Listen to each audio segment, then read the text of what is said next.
ជំរាបសួរបងប្អូនឥឡូវថ្ងៃហ្នឹងនាំបងប្អូនមកដឹងពីរបៀបយើងលាយដីណាដើម្បីដាក់ដាំដំណាំឬដាំផ្កាក៏ពិតយើងមានវិធីច្រើនក៏ប៉ុន្តែវិធីនេះជាវិធីដែលសាមញ្ញងាយស្រួលហើយខ្ញុំឧស្សាហ៍ធ្វើគឺយើងស្រួលតែដំបូងយើងមានដីដីមកបនុកមកអាចជាដីល្បាយខ្សាច់បានឬដីឥដ្ឋយើងក៏បានដែរណាតែបើដីឥដ្ឋណាបើយើងអាចយកអាលើ2-3ទឹកខាងលើដីនឹងបានអានឹងល្អហ្មងខាងលើហ្នឹងគឺជីហ្មងតែបើអត់មានទេយើងធ្វើមិនធ្វើទៅឲ្យមិនឲ្យបានដីហ្នឹងរាយចេះមកដើម្បីស្រួលយើងរាយអញ្ចឹងណាបើវានៅដុំបងប្អូនអាចស្រោចទឹកវាចោលទៅហើយចាំគោះឬវាយវាឲ្យល្អិតអញ្ចឹងណាងាយស្រួលហើយមួយទៀតគឺកាមនេះជាទូទៅយើងយកខ្ជូងកាមអានេះបញ្ចូលតែចង់ផេះនេះវាម៉ត់ដែរណាខ្ជូងកាមគឺដូចខ្ជូងយើងអញ្ចឹងមានន័យថាម៉េចវានៅខ្មៅវាអត់ទាន់បានសោះអស់ទេអញ្ចឹងណាតែអានេះដោយសារគេកន្លែងគេអំបោបាយជ្រូកអញ្ចឹងគេដុតនៅចុងសោះអស់ហើយក៏ប៉ុន្តែក៏វាមានជាលក្ខណៈខ្ជូងកាមខ្លះដែរអញ្ចឹងណាវានៅខ្មៅដែរបើយើងដុតខ្លួនឯងឬយើងទៅទិញគេគឺ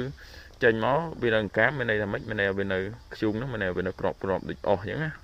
ដុតទៅវានៅខ្មៅអញ្ចឹងហ្មងនេះឧទាហរណ៍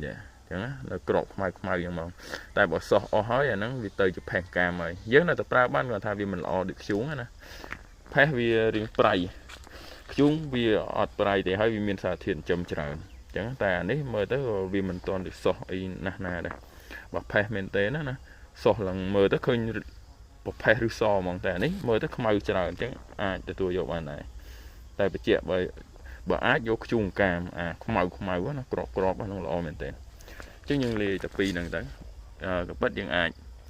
បើយើងមានយើងអាចលាយបានច្រើនសមាសធាតុទៀតតែយើងអត់ទេតែពីរហ្នឹងគឺ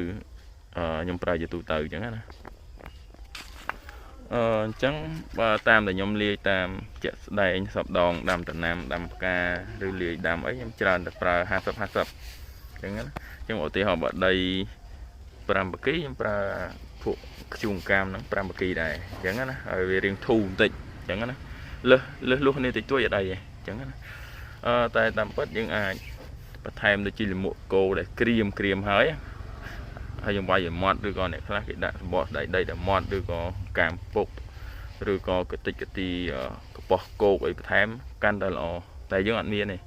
ហើយវាបាក់យើងធ្វើឲ្យបាក់រោខ្ញុំលេខតែពីរហ្នឹងហើយអញ្ចឹងណាអញ្ចឹងបងប្អូនតែពីរហ្នឹងក៏អាចដាំដំណាំឲ្យបានដែរសំខាន់ឲ្យដីធូរព្រោះយើងដាក់តែដីនេះសុទ្ធទី1ដល់ពេលវាក្តាំងហើយវាខាំជាប់ពេលបងប្អូនស្រោចទឹកអត់ងាយអាលាយទេហើយទឹករត់អស់ហើយអញ្ចឹងណាហើយបើបៀមទឹកវិញដំណាំផ្កាយើងឆាប់រលួយទៀតតែបើយើងលាយចេះមានថាវាស្រស់ទឹកដាក់ទឹកឲ្យឆាប់ជោគល្អពេលខែក្តាំងក៏ដីវាអត់ខាំជាប់គ្នាដែរអញ្ចឹងពេលស្រោចទឹកទៅវាឆាប់ជ្រាបណាអញ្ចឹងវាល្អ50-50ហើយយើងលាយចូលគ្នាឲ្យស្មើសាច់មកណា